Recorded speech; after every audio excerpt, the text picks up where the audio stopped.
So yan, good morning na naman mga ka-PJ. Good morning na tanghali na naman. Kumusta? Panibagong araw, panibagong vlog. Ngayong araw nga pala ay Martes, February 10, 2026. At ngayon ay nandito tayo sa Terminal 1, ano? Kakahatid lang natin dyan sa departure. At yung ating earnings ngayon ay 2,518 at naka 12 bookings din. Nakuha din natin yung ating streak na 203 pesos, no? So bali ito na yung pang-apat sa streak na nakuha natin ngayong linggo. So apat na yan, pang-apat na yan. So 6 na lang ang hinahabol natin para makomplete natin yung 10 para sa 1,000. Okay? So, di ba? Not bad na yan, not bad. Alright, so oras natin ay 11:46 na.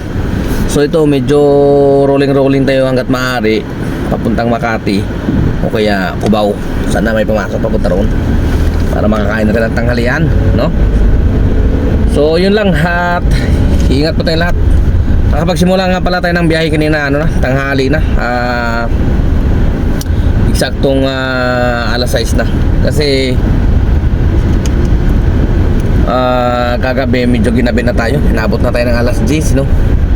Kaya bumawi na lang muna tayo ng tulog. Kasi ngayong araw ay Martes, bukas Miyerkules, coding na naman. Pwede naman tayo magsagad. Kung hindi natin maabot yung kuta natin ng mas maaga, pwede natin sagad hanggang alas 12, di ba? Or pwedeng abutan na naman tayo bukas ng umaga, di ba? Ganun, pwede naman eh. Okay, so hindi natin pwede ipilit na gumising pa rin ng maaga kanina dahil di ba, gabi na tayo nakapahinga. Alas 10 na tayo natapos sa ating biyahe. Okay, so yun lang. At ingat tayo mga ka-PJ, no? At samantalahin natin tong mga panahon na ito na medyo maganda-ganda ang biyahe. Okay, so mamaya ulit update ko kayo. Let's go. So yan, update tayo mga ka-PJ, no? Oras natin ngayon ay 9:38 na ng gabi. At yung ating earnings pa lang ngayon ay 5,385. At naka 25 na bookings. Yan. At saka nakuha rin natin yung ating dalawang streak ngayon. Ayan, oh.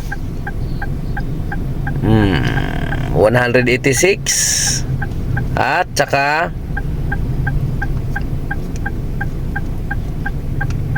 203.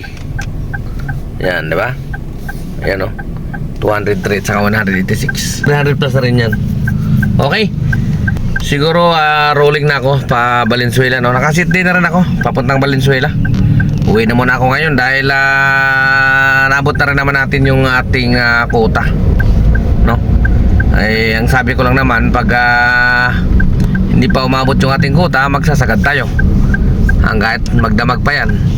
Pero dahil quota na rin naman, ay siguro pwede na magpahinga para makabawi sa lahat ng pagod, no? Kaya tara na tayo mag-rolling na pauwi. Pero pag wala talagang pumasok, diretso na tayo pauwi, no? Pero nakasit diyan. So tsaga lang talaga, no? Mali 3 yung nakuha natin na streak kahapon, plus ngayon 5 na. Okay, so 5 na lang ang kulang para ma-hit din natin yung 1,000. Kaya mamaya lang mga ka-PJ, no? Magpapaalam na ako sa inyo dahil medyo pagod na. Okay, so ingat sa mga biyaya. Sa mga panggabi dyan, mag-ingat po tayo. Medyo iwasan na natin yung paghahatid sa mga liblib na lugar. Okay, so mamaya lang update ko kayo. Let's go. So yan mga ka-PJ, nandito na tayo sa Valenzuela. Malapit na tayo sa bahay ko. At yun nga, yung final na earnings natin ngayong araw ay 5,873. At naka 26 na bookings, no? Siyempre hindi lang naman 5.8 yan dahil meron din tayong strict na nakuha dalawa. Halos ano din yun, 400. Di ano na yan, 6,000 megit. Di ba? Di ba? Tsaga-tsaga lang talaga. Tsaga-tsaga lang. Pakiramdam ko mas maganda itong ginawa ni Grab eh. Yung strict na yan. Kasi dati yung incentive niya na gano'n, yung halimbawa yung 740, parang ano eh, hirap kuhanin yung 5,000. Ngayon, parang na mabilis lang na ano, kasi anong oras ako lumabas kanina niyan? Alas 6 na. Pero mabilis ko lang siya naabot.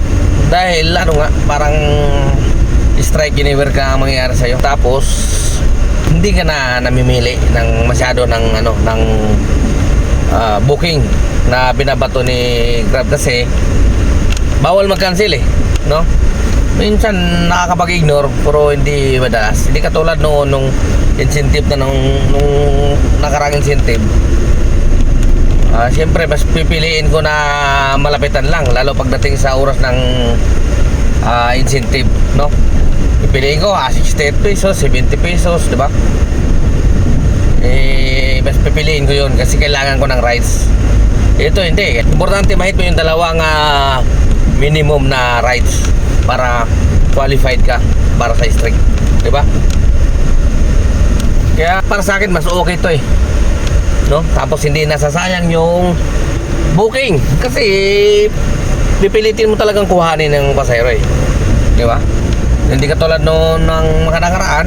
Minsan alam naman natin lahat naman ng tao, driver, may temper yan. Pag minsan nakaka-stress talaga yung pasahero kahit nandun ka na sa mismong location. Di ba? Nalaman mo lang na nasa elevator pa siya. May stress ka kasi pinaikot ka ng gwardiya. Cancel mo na agad. Ngayon, magtsatsaga ka. Hintayin mo talaga sa maabot man lang ng 5 minutes. Saka ka pa lang pwede mag-desisyon. Di ba? Para hindi maapektuhan yung completion rate mo sa cancellation, di ba? Magtsatsaga ka talaga. Hindi katulad nung nakaraan, may kasamang stress talaga eh. Okay? So yun lang, sinare ko lang sa inyo yung experience ko itong bagong incentive natin. Para sa akin mas okay to, di ba? So yun lang. At muli, maraming salamat sa patuloy na subaybay, patuloy na suporta. Ka-PJ nyo, temporary signing off. Paalam na muna mga ka-PJ dahil medyo antok-antok na rin. Nagmamadali na ako. Dito na rin ako. Adios.